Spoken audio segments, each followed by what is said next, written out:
নবী বলছে সুবহানাল্লাহ 100 বার পড়লে, কথাটা বোঝেন, 100 বার কেউ সুবহানাল্লাহ পড়লে 100 নবী বংশের গোলাম আজাদ করার সওয়াব।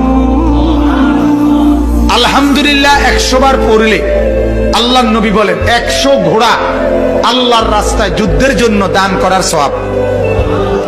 100 বার আল্লাহু আকবার পড়লে আল্লাহর নবী বলেন 100 উট হজ্জের মধ্যে আল্লাহর রাস্তায় কোরবানি করার সওয়াব।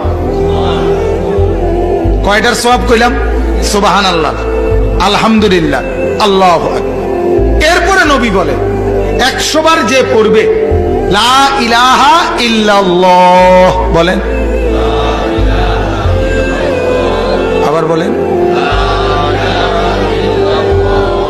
লা ইলাহা ইল্লাল্লাহ, লা ইলাহা ইল্লাল্লাহ, লা ইলাহা ইল্লাল্লাহ।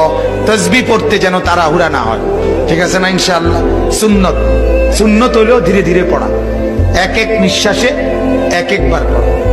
সুবহানাল্লাহ, সুবহানাল্লাহ, সুবহানাল্লাহ, সুবহানাল্লাহ, সুবহানাল্লাহ, সুবহানাল্লাহ, আলহামদুলিল্লাহ, আল্লাহু আকবার। কয় আসেনি মানে না হলে না, দেখছি না থাকলে কি শান্তির দেশের থেকে